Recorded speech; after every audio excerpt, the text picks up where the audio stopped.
Second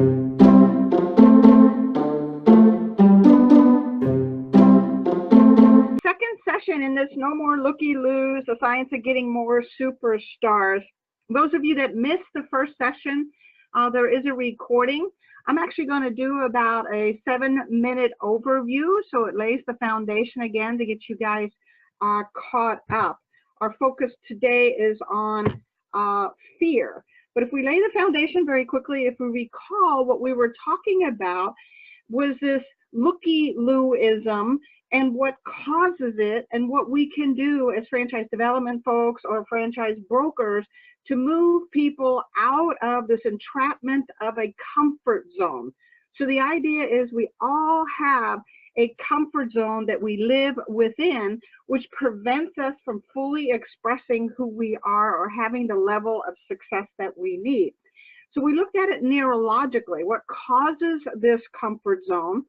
And we learned that one of the big things is the comfort zone is surrounded by a wall of fear that actually keeps us doing what we've always done, going back to what's familiar and not stepping out into this performance zone or learning zone or curiosity zone to move us into buying a franchise. So these walls of fear are different from individual to individual. So that's a lot of what I want to talk about today, is how these fears are different from candidate to candidate, and what you might be able to do both in your marketing efforts and in your interchange with your prospective franchisees to mitigate the fear or leverage the fear into curiosity. So again, what causes this Lookie-Lou-ism? We determined it was caused by a thing called curiosity, that when we hear a bump in the night, that can either have us, throw the covers over our head and hide, or it can have us go out and explore what's going on. So there are two types of curiosity, and this of course is where we want to get folks into, is this level of curiosity over those walls of fear. But there are two different types of curiosity. One, which the marketing world and even the sales world uses well, and another I'd like you to encourage you to get better at, because it'll get you more long-term benefits. The first is the state curiosity. This is where our advertisements, the stories we tell, our fancy-dancy websites and social media creates a curiosity for someone to go take a look at that video or read that story.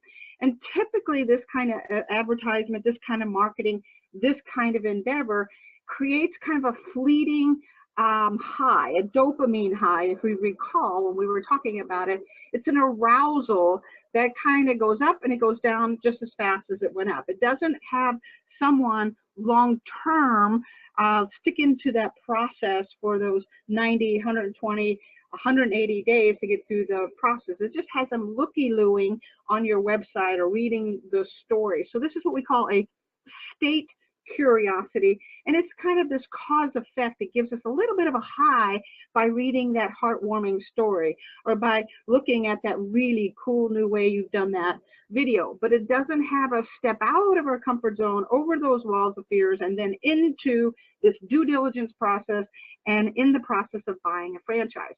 The second curiosity is what we call a trait curiosity.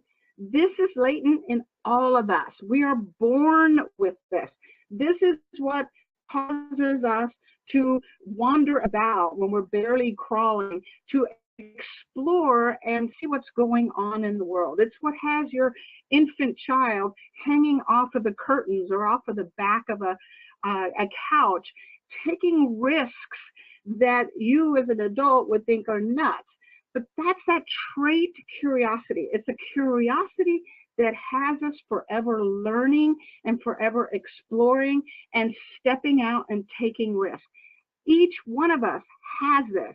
This is the curiosity we want to stimulate in our prospective franchisee. This kind of curiosity is also what leads to performance. This is what leads to a desire to learn that business and become proficient at that business. However, what we also learn is trait curiosity, although latent in each of us and wired in each of us, can be stifled due to anxiety and fear, which is what I want to address today, is what those fears might be.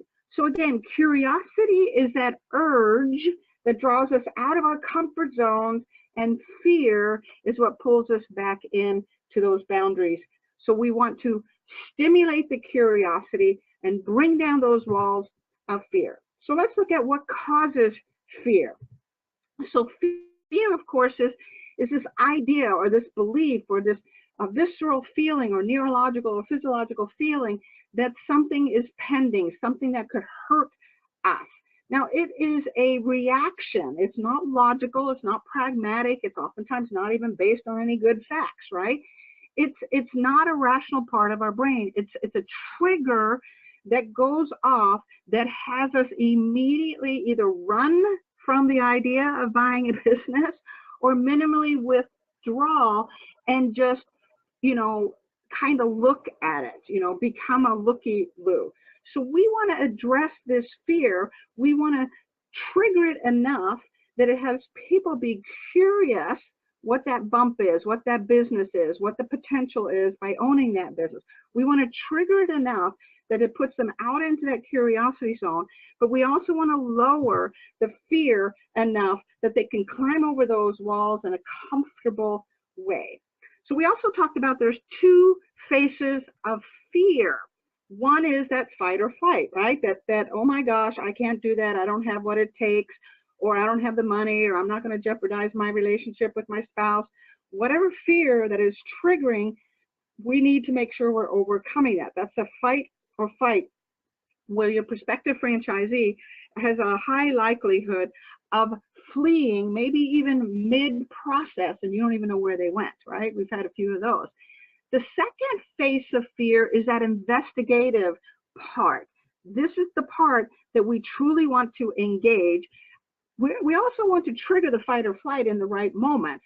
So I think what I've seen 24 years of helping franchisors and helping franchise brokers is we spend a ton of time reducing fear, reducing risk, everything from creating business models and financial modeling that has someone completely feel safe and secure. And even with all that safety and security, something historically proven, lots of great validation, we provide all of that safety for them, and they still don't move through the process.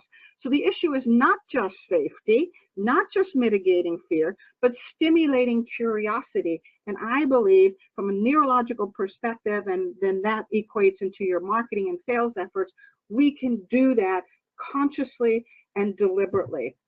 So let's talk about what truly motivates someone, what makes them ultimately do what they do. There are two motivations. You've heard this in any psychology class you've been to.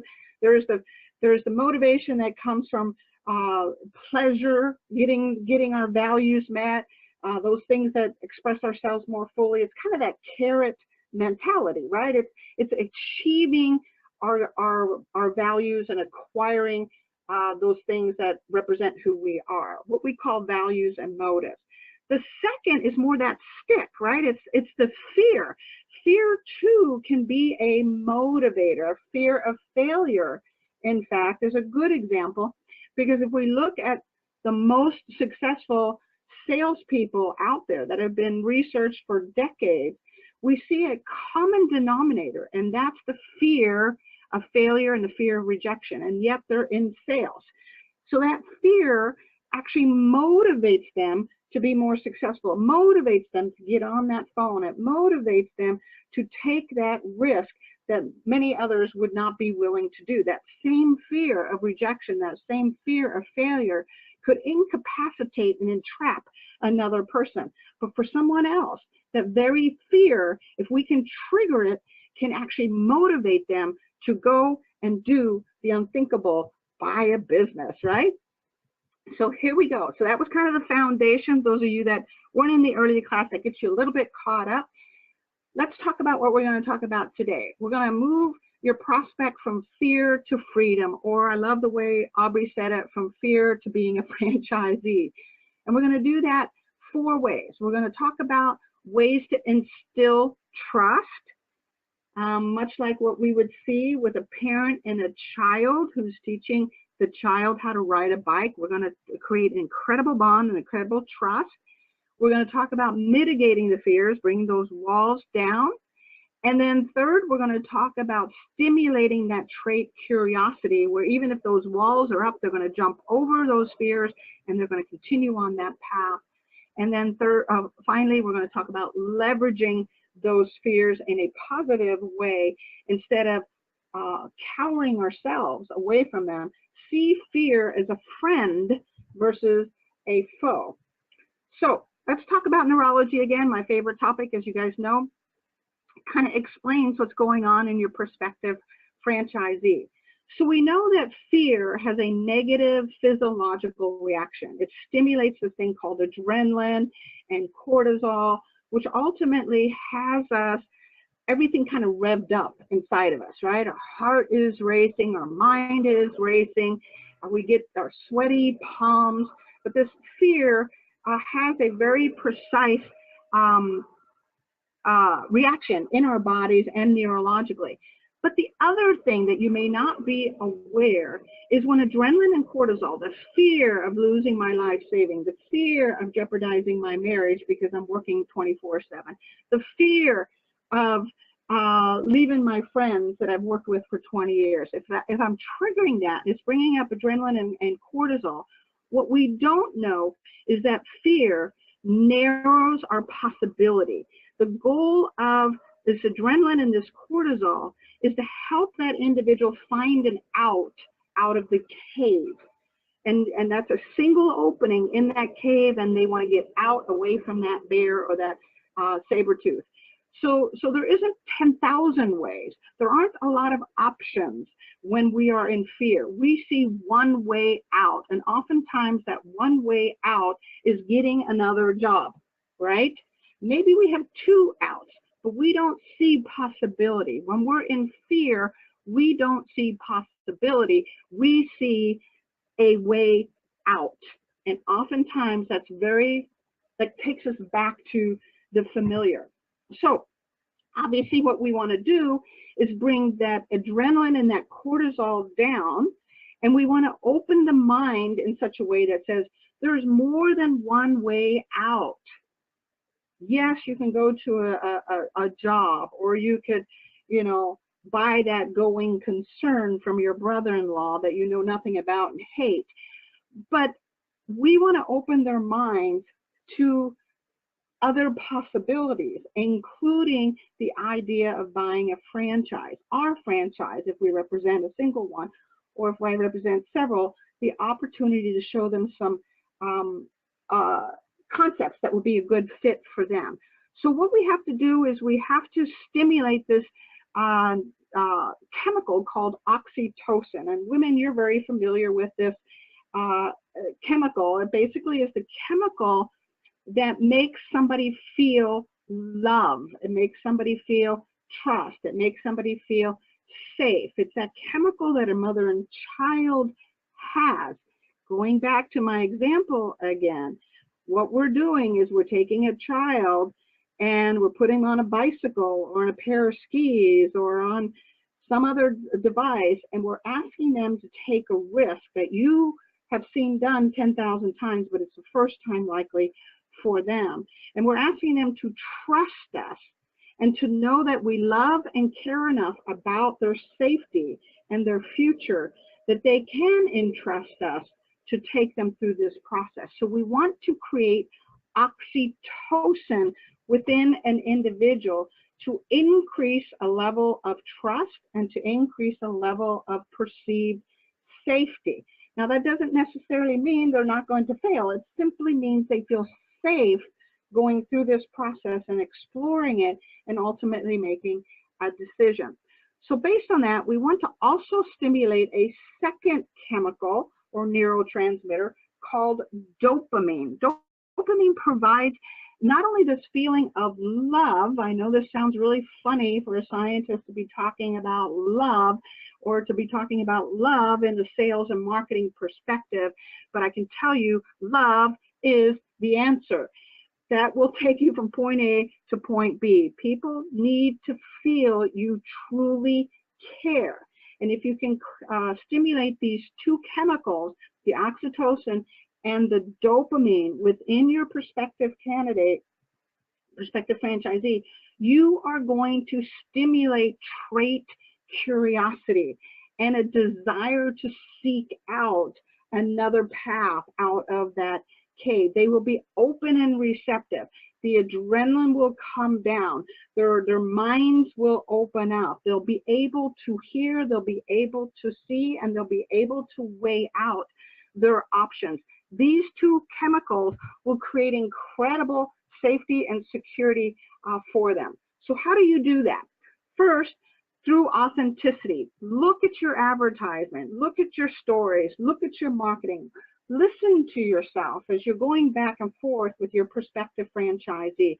Are you yourself raw and authentic?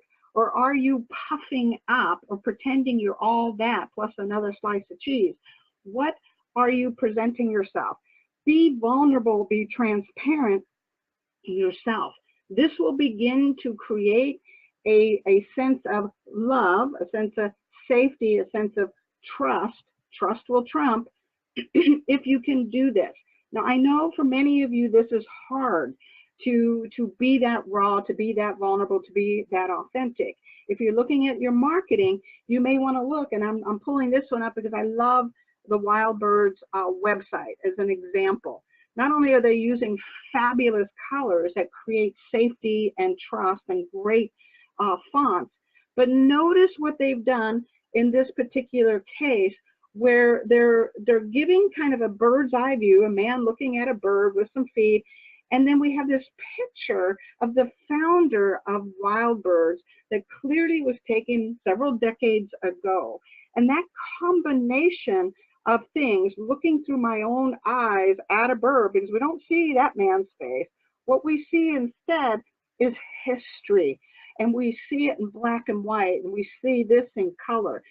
Just that kind of interaction between those two things, of me looking through my own eyes at someone that's been doing this since 1981, stimulates a feeling of trust. It's also a real picture. It is not a glamour shot or a business shot. This is a guy out in the field doing what he loves.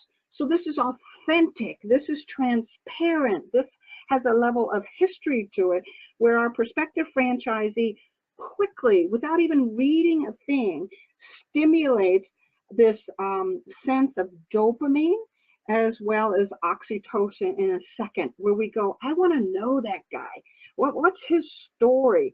So not only does it create that instant curiosity, but it creates trait curiosity, because now I've also created a level of transparency, authenticity, and I'm feeling safe by inquiring a little bit further. But you in your sales presentation are going to do the same by telling people your truth, your hurdles, your obstacles, your fears, your concerns, your reality. You too are going to make yourself transparent and real. You're also going to do the same with your franchise system. You're going to tell the truth. You're going to be transparent about what's working and what's not working.